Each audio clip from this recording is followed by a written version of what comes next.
Subscribe to get Curried and click on the bell icon for more updates.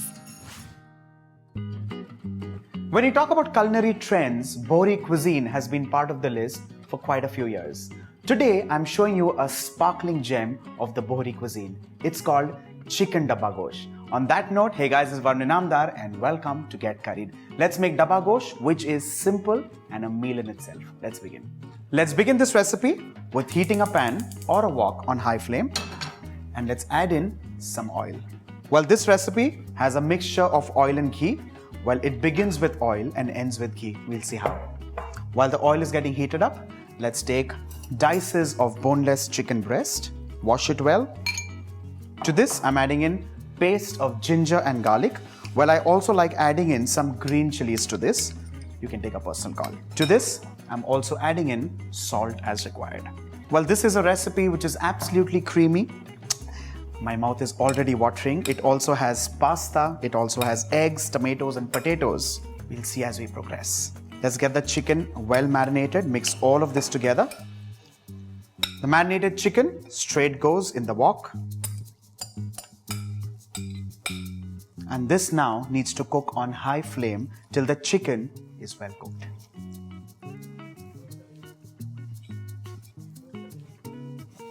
Once the chicken is transferred into the wok, you'll realize after a few minutes, the chicken will start releasing a lot of moisture.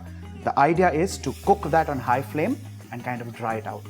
While the chicken is getting cooked and the water is kind of drying out, let's move on to the next step, and that is making a paste. Now for this, I'm using 3 very critical ingredients. The first one is watermelon seeds, also known as magaj or char magaj or melon seeds. To this, I'm adding roasted chana dal, and along with this, cashew nuts. While these form the basic premise of this recipe, I'm going to spice it up with some green chilies.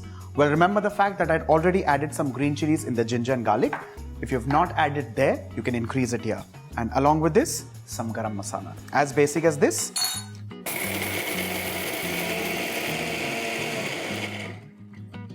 After a quick few blitz, I'm adding in water to convert this into a nice paste. Well, remember that the paste needs to be nice and smooth, and that's actually the secret of this recipe.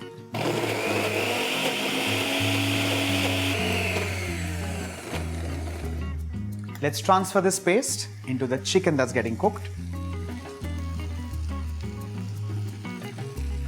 At this stage, you need to lower the flame and give this a good mix. Along with this, let's add in a few more things. The first one is some curds. Along with this, thick cream. Like I said, it's a nice, rich recipe and quite wholesome at that.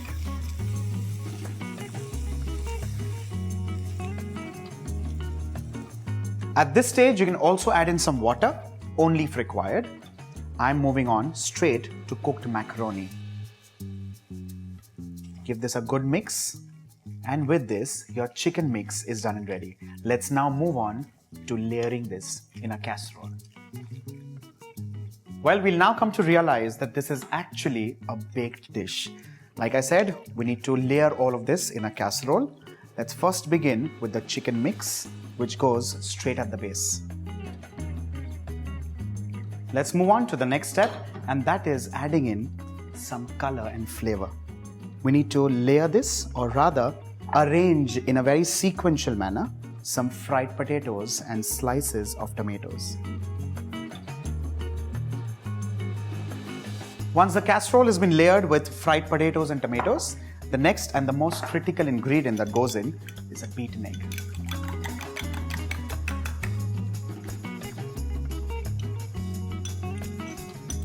Just move it all around the casserole. And next, let's cook this, but with a difference. In a pan, I'm going to heat some desi ghee.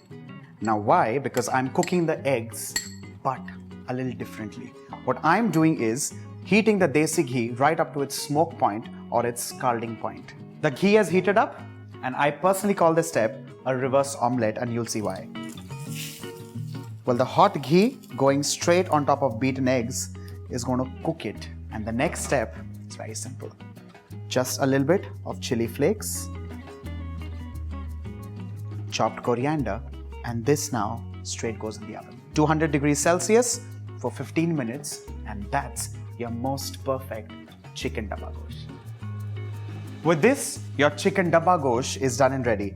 And like I said, it's an absolutely simple yet wholesome gems of the Bohri cuisine.